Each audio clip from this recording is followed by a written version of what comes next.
expensively produced book from the collection of Kochaman's brother, former police chief, Preopan Damapong. We were able to get this book at the National Library in Australia. Very happy to get this book. They are popular with policemen today and can be inserted under the skin. Put the Pekrut under your skin. There's a policeman in Canberra studying who has Pekrut under his skin. Are these amulets Buddhist? They are worn by Buddhists, yet some people might say they are not Buddhist. Research work by academics and the teachings of religious specialists, including monks, tends to separate the two. That is, this is Buddhist, that's Sayasat. But if you consider the role of the Parit chants in charging the amulets, Buddhism and Sayasat cannot be separated as distinct sets of beliefs and practices. Some scholars of religious studies use the term magic or tantric as a translation of Sayasat to describe these beliefs and practices, which do not stand outside of Buddhism and Brahmanism. People nowadays craft rituals and beliefs according to their own personal needs to cope with everyday life and to chart spiritual pathways for themselves. They improvise religious practices that have special meaning for them. Buddha images also possess powers of protection, and these powers are especially potent if the Buddha image has been commissioned by the king, such as the Praputa Nawarapa pit cast in 1966. It's a small image, only 40 centimeters high.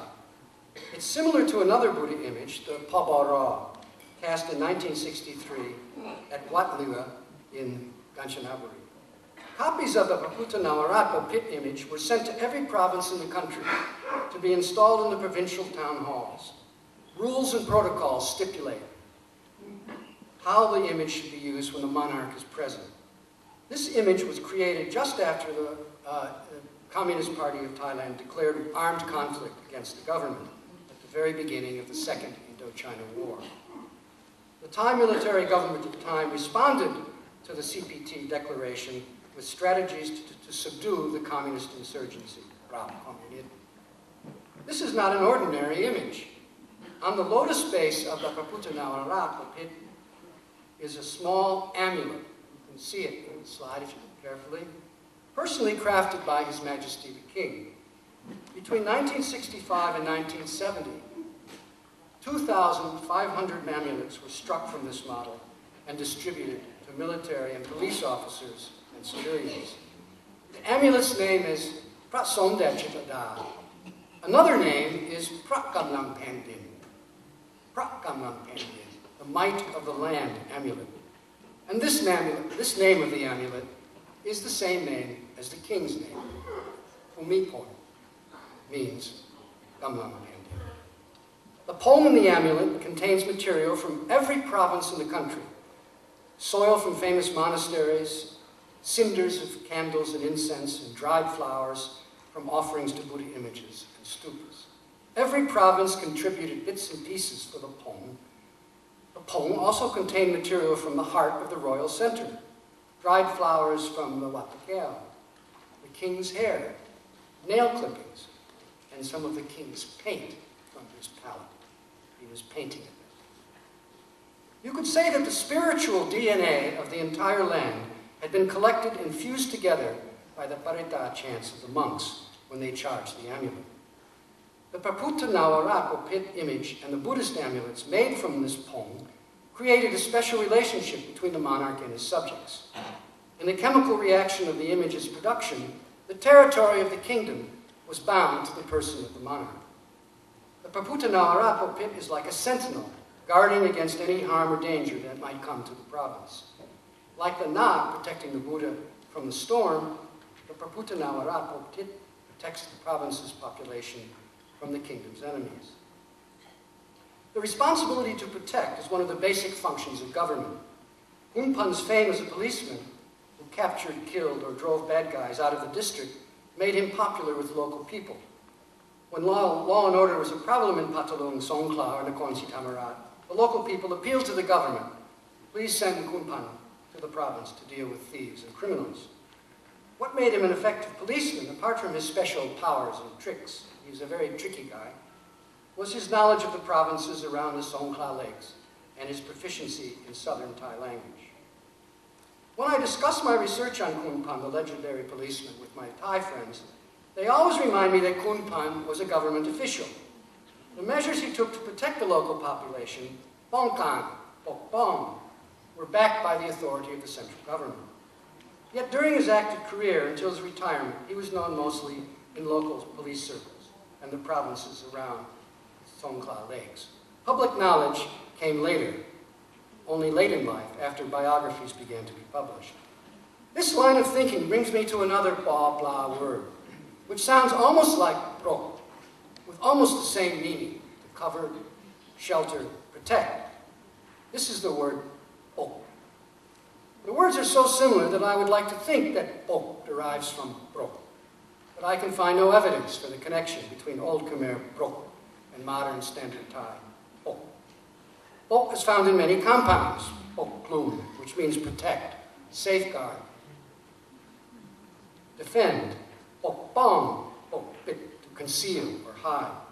Protection is very basic to people in their everyday lives, as they seek protection from risks and uncertainty, natural disasters, dangers, or from corrupt and unscrupulous people. In their path-breaking study and translation of the Thai poem, Kunchang Kunpan, Chris Baker and Pasuk Pompajit illustrate the way the characters in the poem look for protection before they undertake risky exploits. War, very risky. War is very risky. You can get killed. A journey that could be dangerous. Or marriage. Marriage is very risky too. Or buying land or a house. That can be very risky. In search of certainty and to minimize risk, characters in Kunchang Kunpan turn to a protector, someone with more status, more wealth, or more power to make sure that their path through life is as safe as possible. In earlier times, before the infrastructure of modern government existed, protection was afforded not by government or bureaucracy, but by pulak kuyai, administration of the law, the conduct of commerce and trade, and rule from the center, made possible by pulak kuyai.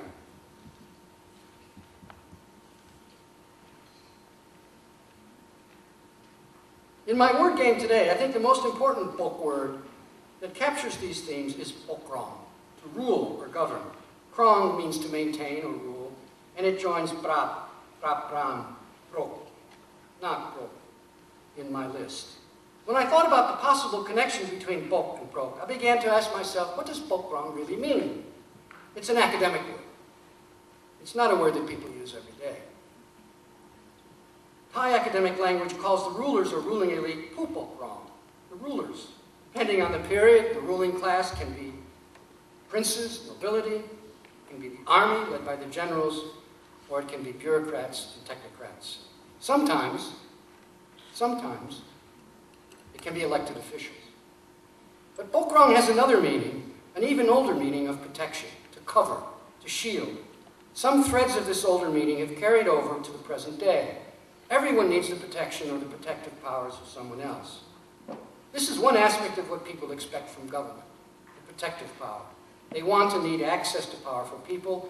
They also want and need the protection of powerful individuals. There are some other Bawpla words.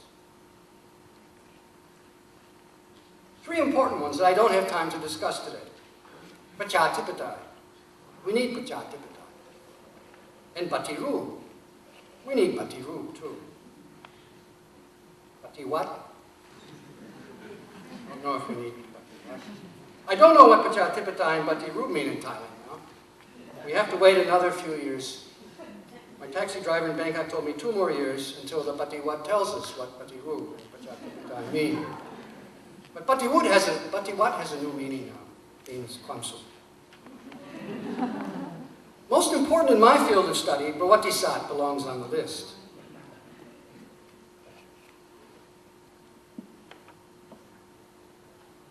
When I discuss the life of Khun with non-academic friends, especially policemen, they tell me that Khun belongs to the past. He was a traditional policeman, and his policing methods belong to a previous age. His Sayasat knowledge is no longer relevant to police work today. In their study of amulets, religion, and power, Baker and Pasuk say that amulets, takrut, sakyan, and migmaw have not disappeared, but their usage is more limited. Buddha images amulets are still collected, traded, and worn for spiritual and personal purposes.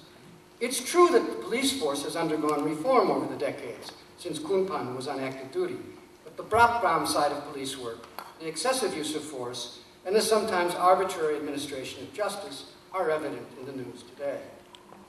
The Babla words I've discussed today allow us to enter a world where we can see what people expect of the Thai social hierarchy, what they expect of their rulers, the Pupokram, and the people who protect them, the Pulak Puyai. There's not much about democracy in this story. There's not much about rights, and there's not much about Thai citizens. What do people want from government? The vast majority of people don't think of government as kampokwa. They think of government in practical terms, in terms of choices, access, and protection.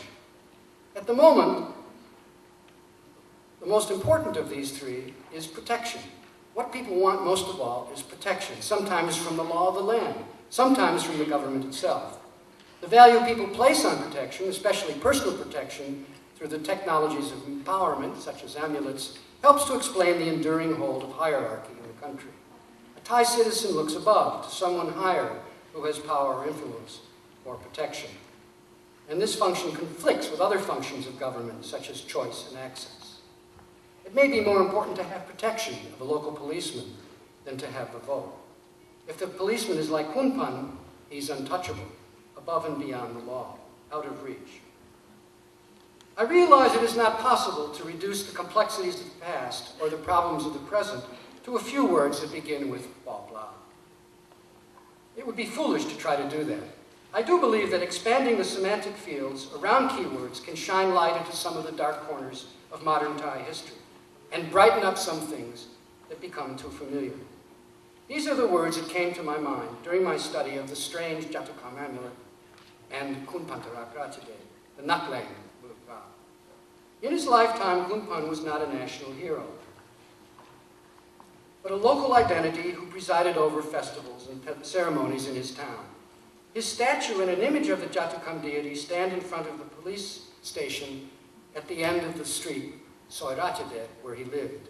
If you stand in front of his house on Soi Ratchadet and look down the Soi towards the police station, he looks back at you from his commanding position. In preparing my remarks today, I've drawn on the research of Thai humanists, historians, art historians, environmental historians, and geographers.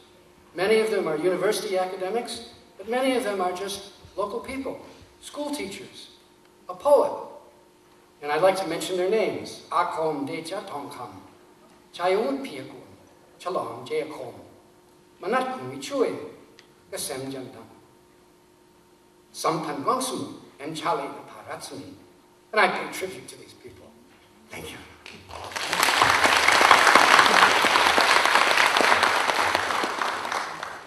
ขอบคุณศาสตราจารย์เครกไลโนนะครับผมจะมาสรุปคร่าวๆนะครับคงจะไม่สามารถพูดได้ทุกประเด็นนะครับเป็นภาษาไทยเนื่องจากเวลามีจำกัดนะครับอาจารย์เครกไลโนเสนองานชื่อคำสำคัญนะครับหรือว่าคีย์เวิร์ดสำหรับการศึกษาศาสนาอำนาจและอัตตาตัวตนนะครับหรือว่า self แต่ว่าก่อนที่อาจารย์เครกจะเข้าเรื่องหลักนะครับอาจารย์ได้กล่าวถึงความเปลี่ยนแปลงของมนุษยศาสตร์ในโลกที่เปลี่ยนแปลงโดยรวมก่อนนะครับโดยอาจารย์หมายถึงการที่เทคโนโลยีดิจิตอลนะครับได้เปลี่ยนแปลงวิธีการสร้างการได้รับการจัดเก็บการดึงและจัดจ่ายข้อมูลข่าวสารทั้งหลายนะครับซึ่งก่อให้เกิดผลหลายประการอาจารย์เชื่อว่าเทคโนโลยีกำลังเปลี่ยนแปลงมนุษยชาติหรือกำลังเปลี่ยนแปลงกระทั่งเผ่าพันธุ์มนุษย์นะครับแต่ว่าเราเข้าใจความเปลี่ยนแปลงนี้น้อยมากความเปลี่ยนแปลงนี้ยกตัวอย่างเช่นแนวทางการศึกษาใหม่ๆทั้งในสายวิทยาศาสตร์สังคมศาสตร์และมนุษยศาสตร์นะครับกำลังเกิดขึ้นเพราะเทคโนโลยีดิจิตอลนะครับเราไม่ต้องไปห้องสมุดเพื่อทำวิจัยต่อไปเพราะเครื่องมือจัดเก็บข้อมูลเหล่านี้ก็มาอยู่ในมือเรา